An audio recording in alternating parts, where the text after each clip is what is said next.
Friend, कैसे हो आप सभी लोग। आज के इस वीडियो में हम क्लास 10 सामाजिक विज्ञान के जितने भी महत्वपूर्ण क्वेश्चन हैं मानचित्र सहित आपको बताने वाले हैं, जो कि 2024 की बोर्ड परीक्षा में पूछे जाएंगे। 100% एकदम गारंटी है कि पूछे ही पूछे जाएंगे। पूरे किताब के महत्वपूर्ण प्रश्न जितने भी हैं, उसके बाद में प्लस मानचित्र क्या क्या रहेगा, लघु दीर्घ उत्तरीय प्रश्न तथा मानचित्र के साथ आपको इस वीडियो में मिलेगा कि हमारे बुक में यानी सामाजिक विज्ञान में कितने महत्वपूर्ण क्वेश्चन है जो हमें याद करना है, जिससे हमारा बोर्ड एग्जाम में 70 में 70 नंबर आ जाए। ठीक, तो सबसे पहले आइए देख लेते हैं। तो सबसे पहला हमारा क्वेश्चन है, नेपोलियन द्वारा किए गए सुधारों का वर्णन कीजिए। कि नेपोलियन द्वारा क्या क्या सुधार किए गए थे, उसका हमें क्या करना है, वर्णन करना है।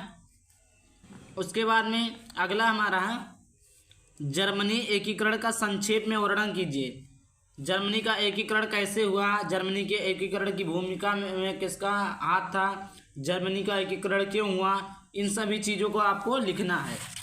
उसके बाद में देखिए, मारियान और जर्मेनिया कौन थी, उसका महत्व क्या था। मतलब मारियान और जर्मेनिया कौन थी, है कौन, और उसका महत्व यानी भूमिका क्या था, उसका क्या महत्व था।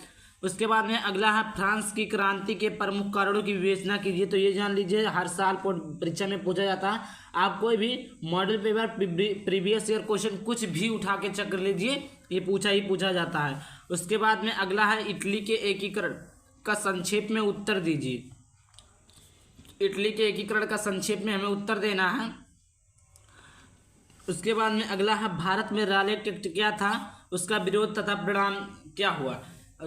जैसे 1919 में हुआ था, रालेट एक्ट कानून क्या था, रालेट एक्ट किसने लागू किया था, रालेट एक्ट लागू करने का काम क्या था। अगर आप लोग कमेंट करेंगे तो मैं इसका एक फुल वीडियो डाल दूंगा, ताकि आपको अच्छे से याद हो जाए, क्योंकि रटने वाला चीज़ नहीं, आप लोग जानते हैं इतिहास रटा नहीं जाता है।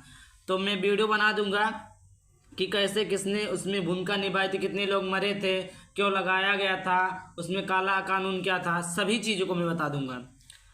क्वेश्चन क्या, सत्याग्रह के विचार का क्या मतलब है। सत्याग्रह का अर्थ क्या है, सत्य की शक्ति पर आग्रह करना। इसी प्रकार आपको उसका मतलब समझाना है, जो कि 2 से 4 नंबर में पूछा जाता है।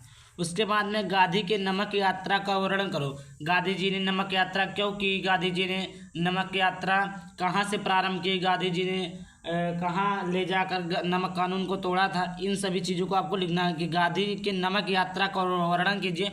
उनकी जो नमक यात्रा थी वो किस प्रकार हुई, कितने लोग उनके गए थे, कितने लोग उनके सहयोग में थे, कौन नहीं थे। इसी प्रकार आपको गांधी के नमक यात्रा का वर्णन करना है। उसके बाद में है, महात्मा गांधी द्वारा चलाए गए असहयोग आंदोलन। असहयोग आंदोलन का क्या तात्पर्य है, तो असहयोग आंदोलन ऐसे शॉर्ट में समझ, असहयोग मतलब होता है सहयोग ना करना। जैसे महात्मा गांधी ने आंदोलन चलाया था, जो कांग्रेस थे उसका सहयोग ना करना। जैसे टीचर जो पढ़ाने नहीं जाते थे, बच्चे पढ़ने नहीं जाते थे, वकील वकालत करने नहीं जाते थे, इसी प्रकार। उसके बाद में अगला है, 1929 की महामंदी का भारत पर क्या प्रभाव पड़ा। जो चेचक वाली बीमारी 1929 की जो महामंदी आई थी, उस पर भारत का क्या प्रभाव पड़ा था, उसकी अर्थव्यवस्था पर क्या प्रभाव पड़ा था, इसको लिखना है। उसके बाद में है हमारा, ब्रेटन वुड्स समझौते का क्या अर्थ है, ये बहुत ही इम्पोर्टेंट है। उसके बाद में, महामंदी के कारणों की व्याख्या कीजिए कि महामंदी के कारण क्या थे। उसके बाद में, प्रथम विश्व युद्ध के विश्व पर पड़ने वाले प्रभाव का वर्णन कीजिए। कि प्रथम विश्व युद्ध के विश्व पर मतलब जब प्रथम विश्व युद्ध हुआ था 1914 ईस्वी में हुआ था, तो उससे भारत पर क्या प्रभाव पड़े थे, या विश्व पे क्या प्रभाव पड़े थे, उसी के बारे में चर्चा करना। देखिए, उसके बाद में 14वां नंबर का क्वेश्चन है, मुद्रण संस्कृति ने भारत में राष्ट्रवाद के विकास में क्या मदद की। उसके बाद में, भूमि के निम्नीकरण का क्या अर्थ है, कारण क्या है। उसके बाद में अगला हमारा है, पहाड़ी क्षेत्रों में मृदा अपरदन की रोकथाम के लिए कदम उठाने चाहिए। उसके बाद प्रश्न संख्या 17 हमारा, भारत में पाई जाने वाली विभिन्न प्रकार की मृदाओं का वर्णन कीजिए। लाल मिट्टी, काली मिट्टी, पीली मिट्टी, जितने भी प्रकार की मिट्टी होते हैं, इसमें क्या उपजाऊ होते हैं, कहाँ पाए जाते हैं, किस खेती के लिए उपयोगी होते हैं, उसी चीज़ को हमें लिखना है। उसके बाद में हमारा अगला है, प्रश्न संख्या 18, जैव विविधता क्या है, जिसमें जान पाई जाती है, जैव विविधता है। मानव जीवन में इसकी क्या महत्व है, इसके मानव जीवन में इसका महत्व क्या है, इसका हमें व्याख्या करना है। प्रश्न संख्या 19 है, जल दुर्लभता क्या है, इसके कारण क्या है। Very very important, very very important, very very important है। उसके बाद में है प्रश्न संख्या 20, बहुउद्देशीय नदी घाटी परियोजना के लाभ तथा हानि का वर्णन कीजिए।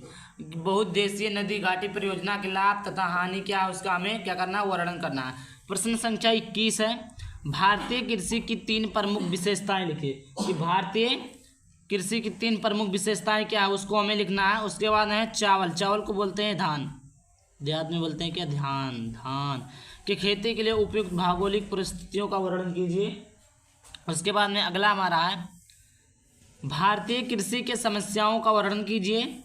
उसके बाद में अगला है, हमें खनिजों के संरक्षण की क्यों आवश्यक है। उसके बाद में अगला हमारा प्रश्न संख्या 25, ऊर्जा के गैर परंपरागत स्रोतों का विस्तार पूर्वक हमें क्या करना है, वर्णन करना है। उसके बाद में प्रश्न संख्या 26 है, भारत में सौर ऊर्जा का भविष्य उज्ज्वल है क्यों है। उसके बाद में प्रश्न संख्या 27 है कि पर्यावरण प्रदूषण से आप क्या समझते हैं, पर्यावरण को कैसे प्रदूषित कहते हैं। वेरी वेरी इंपॉर्टेंट है, ये समझ लीजिए। जितने भी मैं क्वेश्चन करा रहा हूँ आप लोग इसको अगर पढ़कर जाते हैं तो गारंटी मेरी है कि आपका 70 में 70 रखा है। इसका कोई रोक नहीं सकता कि आपको नंबर लाने से कोई नहीं रोक सकता कि आप 70 में 70 नंबर ना लाएं। ठीक, बस करना क्या कि आपको ये सारे क्वेश्चन पढ़ के जाना है। ठीक, उसके बाद में हमारा अगला है, सड़क परिवहन के 3 गुण बताइए। सड़क परिवहन के क्या क्या गुण हैं उसको हमें बताना है। उसके बाद में हमारा आता है नागरिक शास्त्र। नागरिक शास्त्र में सत्ता की साझेदारी क्यों जरूरी है, इस कथन की विवेचना कीजिए। ये जान लीजिए, वेरी वेरी इंपॉर्टेंट है, वेरी वेरी इंपॉर्टेंट है, क्योंकि आप मॉडल पेपर PYQ कुछ भी उठा के चेक कर लीजिए, हर साल पूछा गया है। कोई साल छूटा नहीं होगा कि जिस साल ये पूछा ना गया हो। ठीक, उसके बाद में हमारा अगला है प्रश्न संख्या 30, भारत में केंद्र और राज्यों के बीच सत्ता के बंटवारे के किन्हीं 3 विशेषताओं का वर्णन कीजिए। संघवाद क्या है, इसकी प्रमुख विशेषता क्या, संघवाद और सत्ता की साझेदारी दोनों बहुत इंपॉर्टेंट है क्योंकि ये दोनों चैप्टर का नाम ही है।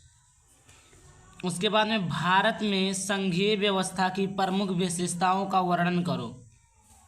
भारत में जितने भी संघीय व्यवस्था हैं उसके प्रमुख विशेषता क्या उसके हमें वर्णन करना है। उसके बाद में अगला हमारा है,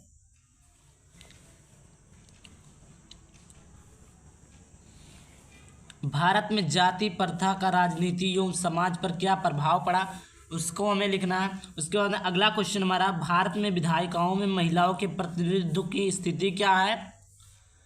उसके बाद में अगला हमारा है, बताइए कि भारत में किस तरह अभी भी जातिगत असमानताएं जारी है। उसके बाद में अगला हमारा है, लोकतंत्र में राजनीतिक दलों की विभिन्न भूमिकाओं का वर्णन कीजिए।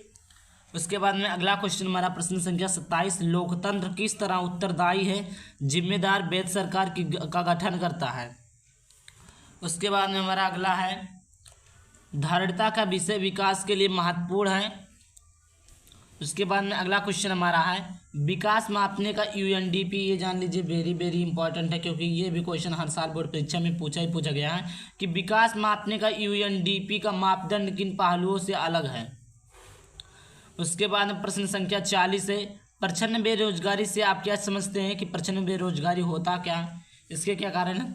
प्रश्न संख्या 41 है, आर्थिक क्रियाओं से आप क्या समझते हैं। आर्थिक में होता पैसा, पैसों से रिलेटेड लिखना, प्रकार भी बताइए, इसके प्रकार कितने होते हैं। उसके बाद में अगला, संगठित और असंगठित क्षेत्रों को की रोजगार परिस्थितियों की तुलना कीजिए।